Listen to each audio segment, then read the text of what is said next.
انت عرفت ان رسميا الجيولوجيا والمواد الادبيه خلاص اتشالوا تماما من ثالثه ثانوي؟ مش بس من المجموع ده، اتشالوا من ثالثه ثانوي كلها، بس شكلكم كده للاسف هتذاكروا فرنساوي. طبعا انت عارف ان الاخبار من امبارح مش وراها حاجه غير ان هي تتكلم عن المواد الملغيه، بس الحقيقه لحد امبارح فالكلام كله كان طبيعي ومنطقي وكلها نفس الاخبار، لحد ما النهارده لقيت منشور مكتوب عليه قرار وزاري وبيتكلم عن كل المواد الغير مضافه، ولقيت فيه بصراحه مفاجات رهيبه. هقول لك على كل التفاصيل اللي انت محتاج تعرفها عنها في الفيديو ده، وهقول لك كمان ايه هي الطريقه الوحيده اللي هتضمن لك باذن الله تجيب مجموع في السنه دي. بس خليني اقول لك، لو انت اول مره تشوف فينا زياد السيد او زي، وانت دلوقتي بتتفرج على قناه دكتور زي ثانويه، واللي فيها باذن الله هتلاقي في فيديوهات تحفيزيه بتحفزك وانت واعي، وفيديوهات نصائح بتوجهك ازاي توصل لحلمك لحد ما باذن الله توصله في اخر السنه. فما تنساش تشترك عشان باذن الله الرحله هنا تكون اسهل. الحقيقه انا اتفاجئت بالخبر ده زي ما انت متفاجئ دلوقتي بالظبط، لان امبارح خلاص كنت عرفت كل الاخبار اللي نزلت على المؤتمر وشفتها كلها، فخلاص انا عارف كل الاخبار الموجوده، وكانت خلاص الدنيا سكتت. بس اتفاجئ بعد كده في صوره من الصور الاقيها منزله القرار الوزاري ومنزله المواد المضافه اللي انا هقول لك تعمل فيها ايه دلوقتي وهقولها لك كلها. بس الغريبه بقى لما جيت ابص ما لقيتش لا الجيولوجيا ولا لقيت المواد الادبيه الثانيه، بس بقى بعد كده الاقي في ناس اعرفها بيقولوا لا ده الخبر ده فعلا نزل، الخبر ده اكيد، لحد ما نزل بقى الخبر اليقيني اللي بجد لقيت اليوم السابع نازل وبيقول فعلا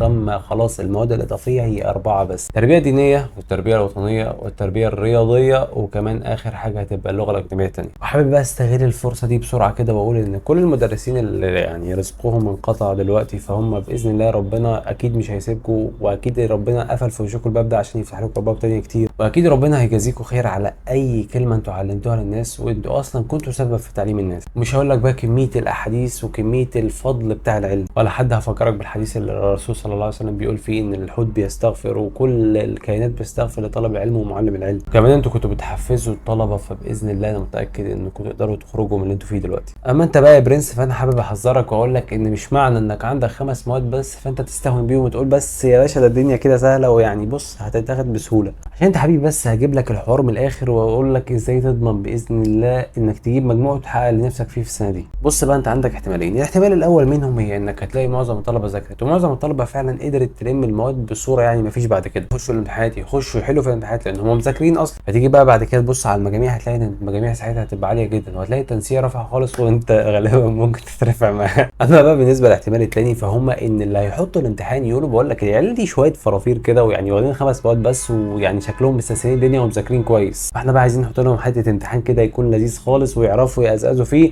فبحيث ان احنا نشوف فعلا هم مذاكرين بقى، هم مذاكرين يورونا نفسهم. حتى هتلاقي ساعتها معظم الطلبه يعني طالعين يعيطوا، وهتلاقي ان المجاميع قليله والتنسيق قليل. ما تعرفوش بقى ان في الحالتين انت عندك طريقه واحده بس هي اللي مضمونه باذن الله بعد توفيق ربنا انك توصل لحلمك وتحقق اللي نفسك فيه من السنه. صديقي العزيز، احب اقول لك ان اللي هيخش الكليه اللي نفسك فيها هم 10% بس من الدفعه اللي انت فيها دلوقتي، فانت كل المطلوب منك انك تبقى من 10% دول. طب انت هتبقى من 10% دول ازاي؟ اقول لك اول حاجه انك المفروض تحط كل امتحان تدخله من اول امتحانات الشوامل لحد ما تخلص خالص انك داخل تقفل الامتحان ده. طيب ده في عقلك، انما انت المفروض تعمل ايه بقى؟ انك لازم تجيب اخرك. طيب انت هتجيب اخرك ازاي؟ اقول لك باذن الله كل التفاصيل بقى اللي تحتاجها انا هقولها لك في القناه هنا لحد بقى باذن الله تخلص السنه، تكون باذن الله معاك خطوه بخطوه. واول خطوه منهم هي انك تدخل جروب التليجرام دلوقتي اللي باذن الله هنزل فيه تحفيز يومي. دلوقتي بقى نيجي للسؤال الاخير والاهم: المواد المضافه ومنهم الفرنساوي طبعا واهمهم او الالماني، يعني هتعمل فيها ايه؟ المواد دي هتذاكرها امتى وهتلمها ازاي؟ خلينا في الاول متفقين ان اي حد هيبدا يذاكر المواد دي من دلوقتي او يذاكر المواد الاضافيه على حساب المواد الاساسيه فده شخص بيضيع نفسه تماما. امال هنعمل ايه؟ حضرتك هتذاكرهم في الاخر زي معظم الدفعه اللي قبل كده، بس طبعا هتوسع المده شويه لان انت هيبقى مطلوب منك 3 مواد مش مادتين بس. كان السنه اللي فاتت كان احصاء ودين، دلوقتي مطلوب منك دين وتربيه وطنيه وتربيه رياضيه. اما بقى بالنسبه للفرنساوي او اللغه الثانيه عموما، انت بص هتخلي بقى للماده دي فتره اكبر، يعني تقدر تقول بشكل مبدئي كده انت تخللها مثلا او مش تخللها، انت تذاكرها مثلا في اخر 3 شهور. طبعا انا بتكلم المده دي هي مده مبدئيه بحيث انك ما تضغطش نفسك فيها. طبعا بقى بقول لك الكلام ده بشكل مبدئي كده لان لسه ممكن تلاقي في قرارات تنزل بتاع، انما انت عندك دلوقتي هتلاقي اصلا وقتها اليوتيوب مغرق الدنيا وكله بيقول لك هتعمل ايه. غير بقى ان انا عندي احساس انك هتلاقي في الاخر اصلا في مدرسين كتير مثلا بتوع الفرنساوي او المواد الثانيه ان هم يعملوا مثلا كورس سريع كده يعملوا لك فيديو كلها، او ممكن الناس هتلاقيها مثلا تنزل مراجعه كامله للماده على اليوتيوب. طبعا انصحك انك تشوف المستر اللي انت حجزت معاه واللي انت كنت هتاخد معاه السنه يعمل ايه، يعني تعرف مثلا هل هو هيديكوا في الاخر خالص ولا مثلا مش خلاص مش هيدي اي حاجه. انت برضو اساله واعرف منه تفاصيل. انا كده بقى على نفسي اكون خلصت، بس حاسس انك لسه سايح في وسط القرارات الجديده دي. عارف ليه؟ لانك ما شفتش الفيديو اللي انا عملته وقلت لك تتعامل ازاي مع كل الدنيا دي.